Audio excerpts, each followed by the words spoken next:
Hey, do you remember a game called Starfield? No?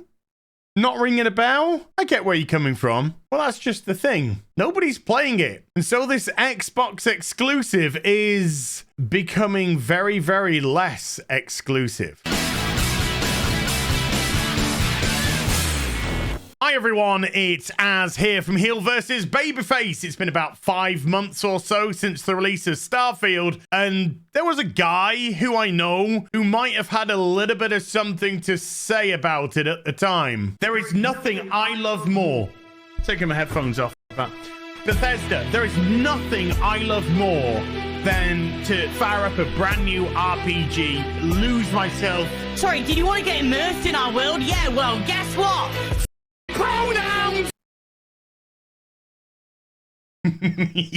Now that rant occurred about 7 or so hours into the game, actually on the second part of the playthrough of Starfield that I was doing at the time. Why did I get so sick? Well, it was just the stupidness of the game. The fact that we had that ridiculous bit at the beginning because some people can't open their pants and see what they got inside of it. And then the game itself was, well, for want of a better phrase, boring!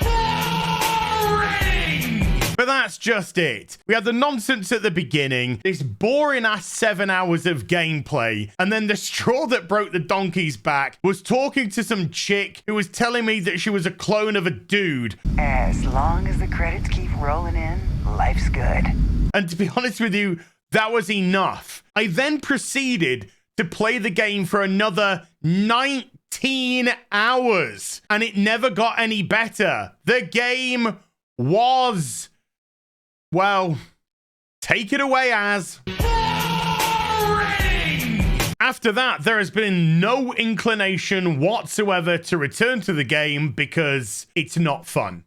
Simple as. Some people online decided that that was a really good opportunity to try and have a go, try and get a cancellation attempt going. Look at this middle-aged, bald, white boy having a go at the far left sacred cow. Hell, even Mr. Bean's gay lover, who had just come out of a cancellation attempt to pull down his channel for speaking his mind, also decided to get in on the fun. I got myself a nickname because of him, the Silverback. He got one as well. Act ma'am. Excuse me, it's ma'am. It is ma'am. No, it's all good fun and games. Don't you worry about it, chat. The simple fact of the matter was that the discourse surrounding Starfield was, and I'm not trying to be egotistical here, at me. Have you ever shoved anything in your own ass?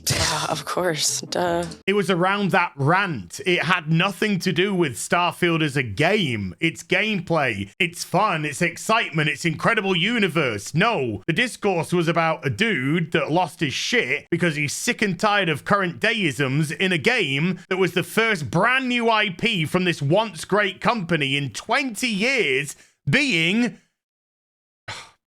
once more with feeling as boring! The ultimate hilarity being that the Portlandian land whales that were trying to have a go at me were having a go because of the pronoun rant and the gender ideology rant. They weren't having a go at me because of Starfield. Nobody cared about Starfield because the game wasn't good. These are facts, and facts don't care about your feelings. 5 months after the launch of the game, I can post up a nice little bit of bait on Twitter and get a response like this. Love, he sees this as a win. That's because it is, you fucktard. So okay, that's a typical exchange on social media. But here's the hilarity of this little situation. By the way, how's Starfield doing these days? I don't know. I've never played it.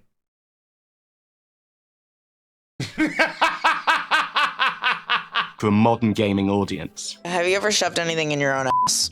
Of course, duh. In fact, the detractors in the comment section are more interested in sticking phallic objects into my mouth, which, by the way, is Digital Grape, and I've reported you to the complete and utterly legitimate West Yorkshire Police Department. You know, the one that's affiliated with Roblox, but none of them, absolutely none of them, are defending Starfield in any way, shape, or form, because it was never about Starfield. It was always about their ideology being pissed on, and Starfield is crap. So let's now rewind the clock, shall we, to June of 2023. Bethesda Exec explains why Starfield being Xbox exclusive is a good thing. After all, Microsoft bought Bethesda so that they could take their catalog of games going forward and start to make them Xbox exclusive, something which the Xbox had had a trouble with in the past, getting those exclusive titles and to compete against Sony's PlayStation. Bethesda's head of publishing, Pete Hines, has provided a reason why the upcoming spacefaring RPG Starfield, being an Xbox exclusive, is actually a good thing. Despite some gamers creating a petition to bring Starfield to PlayStation 5, that's most definitely not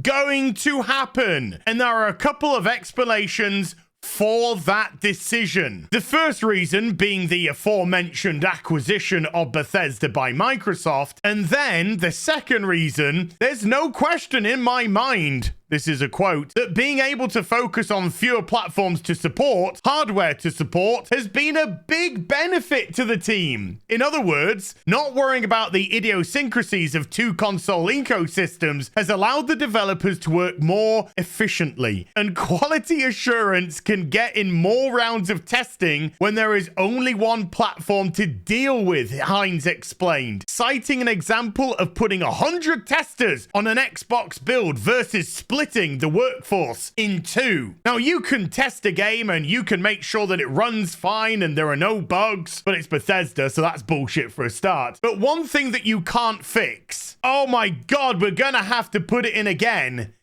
is boring! You simply can't fix boring. And currently, this Asterpiece sits at mixed reviews overall, with nearly 93,500 of them provided. And also, the most recent reviews, which has been this way for quite some time, sits at mostly negative. So where, therefore, do Microsoft go from here? Well, I'm sure the modders will sort it out. Don't you worry. As long as the credits keep rolling in, life's good.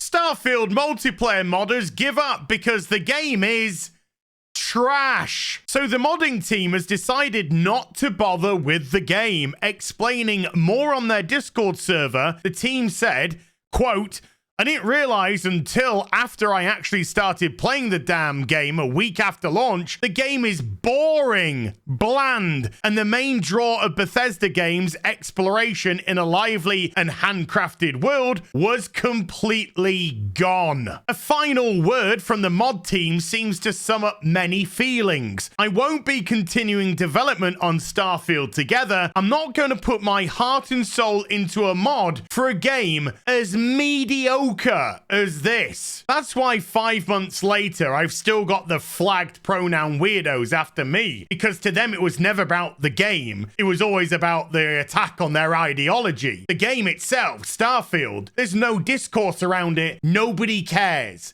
Nobody cares about Starfield, which leads us to here. Exclusive. Microsoft plans Starfield launch for PlayStation 5. The ultimate signal of defeat by Microsoft. For weeks now, rumors have persisted regarding Microsoft's intentions to release a number of first-party games on rival platforms. That list of games also includes Bethesda Game Studios' Starfield. According to sources, we understand that currently Microsoft is planning a launch for Starfield on PlayStation 5 post the release of their already announced Shattered Space expansions for the Xbox and PC. We've also been informed that Microsoft have made additional investment into PlayStation 5 dev kits to support ongoing development efforts, adding further fuel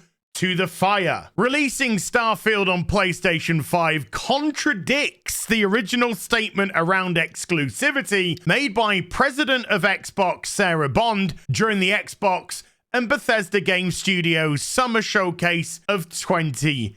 2021. This to me boils down to two major factors. Number one, the mitigated failure of the Xbox in this current console generation. I'll also add the PlayStation 5 to that as well. I think both of them have been massively underwhelming indeed. And secondly, the absolute failure of Starfield. Microsoft bought Bethesda Game Studios to grab these exclusivities going forward to elevate the Xbox. However, it's failed miserably. Bethesda have failed miserably, and Starfield as an ongoing franchise has failed miserably. Putting it on the PlayStation 5 will shift some more copies. Will it save Starfield? No, not in the slightest, because now people on the PlayStation can see how bland and boring and vacuous and empty the game actually is. All it had to do was come at the cost of the Fallout franchise and the Elder Scrolls franchise, because who gives a fuck about them, eh? I'll see you in the next video. You take care. Bye for now.